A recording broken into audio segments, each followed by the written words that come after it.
باب اول بسم اللہ الرحمن الرحیم۔ اللہ تبارک و تعالیٰ کا ارشاد ہے وَقَالَ رَبُّكُمُ ادْعُونِي أَسْتَجِبْ لَكُمْ، اور تمہارے پروردگار نے کہہ دیا ہے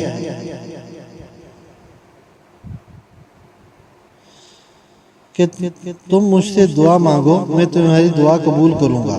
اور حضور نبی کریم صلی اللہ علیہ وسلم نے فرمایا الدعاء هو العبادہ، یعنی دعا ہی عبادت ہے۔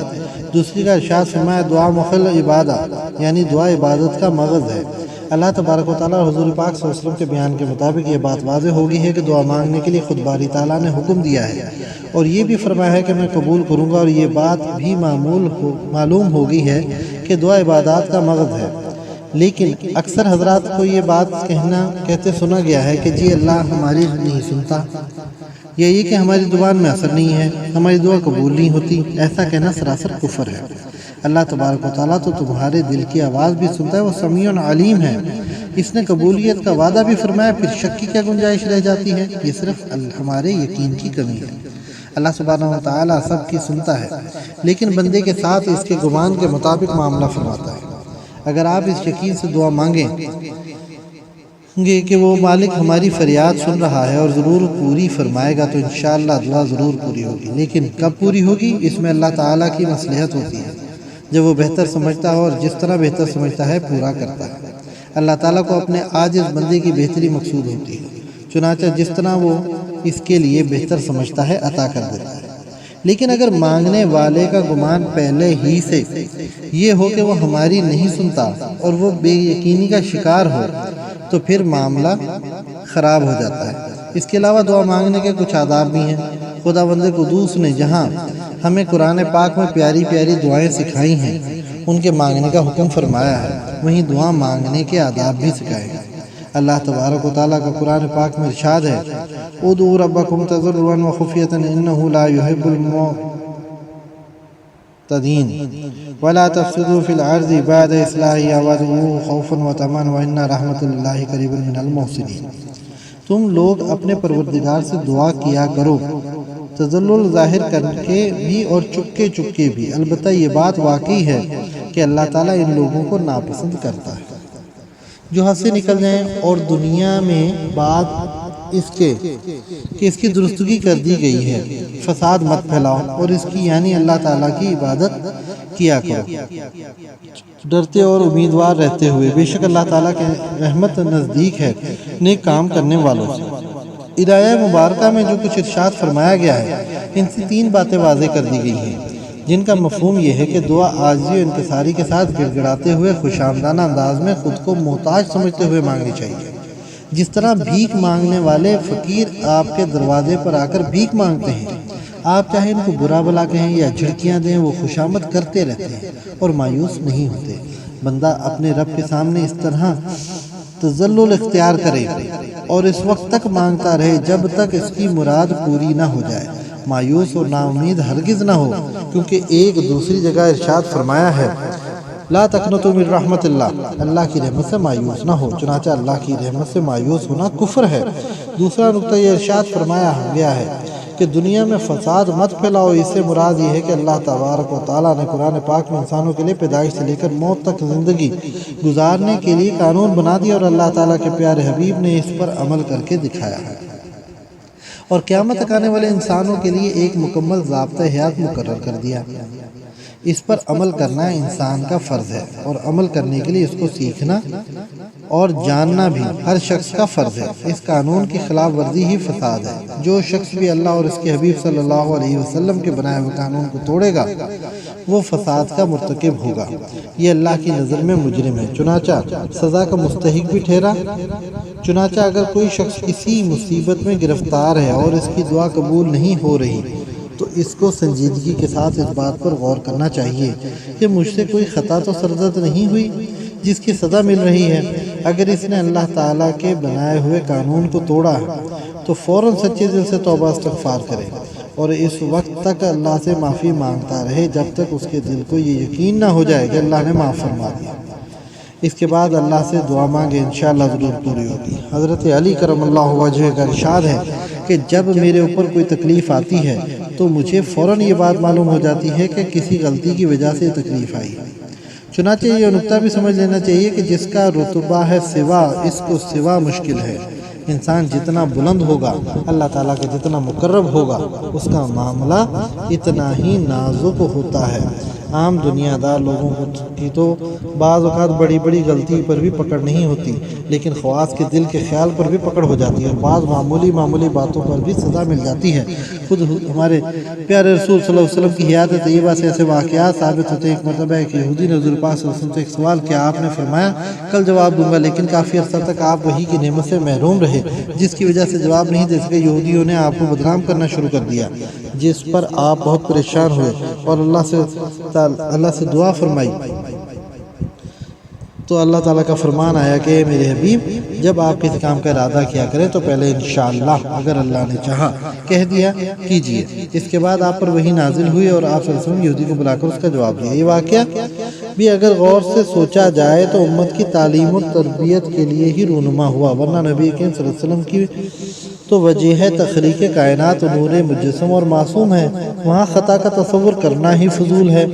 اور اسی طرح کے بعض دوسرے واقعات بھی پیش آئے ہیں جو ہماری تربیت کے لیے ضروری ہیں۔ پیران اعظام رحمہ اللہ اور اولیاء کرام رحمہ اللہ کی حیات کے مطالعہ کر کے دیکھ لیجئے، آپ کو معلوم ہو جائے گا کہ ذرا ذرا سے دل کے خیال پر ان کی کس طرح پکڑ ہوئی، اور پھر انہوں نے کس طرح رو رو کر اپنے رب کو منایا اور راضی کیا۔ آج کا انسان بڑے سے بڑا گناہ کر کے بھی چاہتا ہے کہ اللہ تعالیٰ اس کی پکڑ نہ کریں اور اس کی خواہش پلک جھپکتے ہوئے پوری کر دے، جیسے اللہ تعالیٰ ان کا پابند ہے کہ ان کی ہر خواہش پوری کرتا چلا جائے گا، چاہے وہ خود سود کھائیں، حرام کھائیں یا ظلم کریں۔ چنانچہ ہر شخص کو چاہیے کہ وہ اپنے اعمال کا محاسبہ کرتا رہے اور ہر کام میں غور کرے کہ اس نے یہ کام اللہ کے حکم اور نبی پاک صلی اللہ علیہ وسلم کے طریقے کے مطابق کیا ہے یا نہیں۔ اگر درست کیا ہے تو اللہ تعالیٰ کہے الحمدللہ کہے، اور اگر غلطی کی ہے تو توبہ کرے اور معافی مانگے۔ تیسرے جز میں یہ بات واضح کی گئی ہے کہ اپنے رب کی عبادت سے ڈرتے ہوئے اور امیدواری کے ساتھ کیا کرو۔ لوگوں کی اکثریت صرف نماز، روزہ، حج، زکوٰۃ کو ہی عبادت سمجھتی ہے، اور ان میں سے بعض زیادہ تعداد ایسے لوگوں کی ہے جو ان فرائض کی ادائیگی پر بھی توجہ نہیں دیتے۔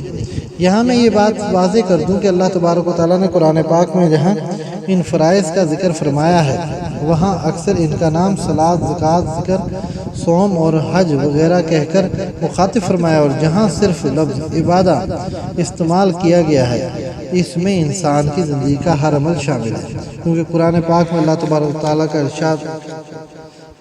ارشاد مبارک وَمَا خَلَقْتُ الْجِنَّ وَالْإِنسَ إِلَّا لِيَعْبُدُونِ موجود ہے،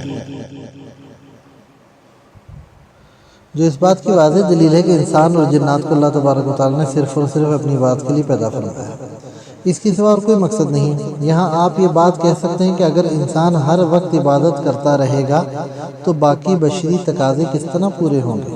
یہ نقطہ سمجھنے کی ضرورت ہے۔ اوپر کی سطور میں یہی بات میں نے عرض کی ہے کہ صرف فرائض و واجبات کی ادائیگی ہی عبادت نہیں، بلکہ انسان کا پیدائش سے لے کر موت تک ہر عمل عبادت ہے، بشرطے کہ ہر عمل اللہ کی رضا کے لیے اللہ تعالیٰ کے حکم اور رسول پاک صلی اللہ علیہ وسلم کے طریقے کے مطابق۔ جو عمل اللہ تعالیٰ کے حکم اور حضور پاک صلی اللہ علیہ وسلم کے طریقے کے خلاف ہو یا اس میں اللہ کی رضا کے بجائے اپنی خواہشات نفسانی کی پیروی اور رضا شامل ہو، وہ مردود ہے، اس کو عبادت نہیں کہا جا سکتا۔ چنانچہ زندگی کے ہر عمل میں اخلاص نیت سے اللہ تعالیٰ کا حکم اور اللہ کے رسول صلی اللہ علیہ وسلم کے طریقے کو اپنا لیجیے، تو آپ کا ہر عمل اللہ تعالیٰ کی منشا کے مطابق عبادت ہوگا۔ دوسری بات جو عمل کے لیے فرمائی گئی ہے وہ ہے ڈرتے ہوئے اور امیدواری کے ساتھ۔ چنانچہ ہر عمل کے بعد اس بات پر ڈریں کہ میرا یہ عمل اللہ جل شانہ کے حضور پیش کرنے کے قابل نہیں ہے، نہ معلوم اس میں کس قدر نقائص موجود ہوں گے۔ ساتھ ہی اللہ سبحانہ وتعالیٰ کی شان کریمی سے یہ امید رکھے کہ وہ اپنے فضل و کرم سے اس عمل کو قبول فرمائیں گے۔ آج کل عام طور پر دیکھنے میں آ رہا ہے کہ لوگ ذرا ذرا سے نیک کام پر اترانا شروع کر دیتے ہیں اور لوگوں کے سامنے ہیلے بہانے سے اپنے اعمال کا پرچار کرتے رہتے ہیں۔ اس طرح وہ عمل بیکار ہو جاتا ہے اور ایسے لوگ جزا سے محروم رہتے ہیں۔ اللہ تعالیٰ ہم سب کو اس سے محفوظ رکھے، آمین۔ آیت مبارکہ کے آخر میں فرمایا گیا ہے کہ بے شک اللہ کے نزدیک اللہ کی رحمت نزدیک ہے نیک کام کرنے والوں سے۔ چنانچہ جو شخص اللہ تعالیٰ کے فرمان کے مطابق مذکورہ بالا طریقے سے عمل کرے گا اور زندگی گزارے گا، اس کے لیے بشارت دی گئی ہے کہ اللہ تعالیٰ کی رحمت اس کے نزدیک ہے۔ اللہ تعالیٰ ہم سب کو اس کی توفیق عطا فرمائے، آمین۔ اب یہ بات سمجھ لیجئے کہ رحمت کی ضد زحمت ہے۔ دنیا کی تمام مصیبتیں، پریشانیاں وغیرہ زحمت ہیں۔ جس جگہ رحمت ہوگی وہاں زحمت کا وجود نہیں رہے گا۔ یہ تو عمومی بات ہے، لیکن اللہ تبارک و تعالیٰ اپنے خاص بندوں کے درجات بلند فرمانے کے لیے یا کبھی کبھی ان کے ایمان و یقین کی آزمائش کے لیے ان پر مصیبتیں نازل فرماتا ہے۔ چنانچہ ان خواص کے لیے یہ بلائیں اور مصیبتیں بھی رحمت ہی ہوتی ہیں، نہ کہ زحمت۔ چنانچہ حضور پاک صلی اللہ علیہ وسلم کا ارشاد ہے کہ جتنی مصیبتیں، بلائیں اور تکالیف تمام انبیاء علیہ السلام کو پہنچی ہیں، اتنی تنہا مجھے پہنچی ہیں۔ اور ایک دوسری جگہ ارشاد فرمایا کہ جو شخص مجھ سے محبت رکھتا ہے اس پر بلائیں اس طرح نازل ہوتی ہیں جس طرح سیلاب کا پانی پہاڑ سے ڈھلوان کی طرف جاتا ہے۔ چنانچہ عوام و خواص کا معاملہ علیحدہ علیحدہ ہے۔ عوام کو گناہ کی سزا کے طور پر خواص کو بلندی درجات کے لیے مصائب و آلام میں مبتلا کیا جاتا ہے۔ ہر شخص اپنی زندگی کا محاسبہ کر کے اس بات کا اندازہ لگا سکتا ہے کہ وہ کون سے خانے میں ہے۔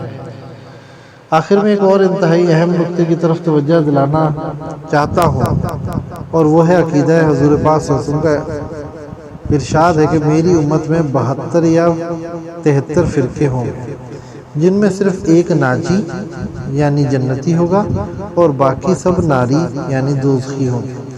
صحابہ کرام رضوان اللہ علیہم نے دریافت فرمایا کہ یا رسول اللہ، ناجی فرقہ کون سا ہوگا؟ آپ نے فرمایا کہ اہل سنت والجماعت ہوں گے۔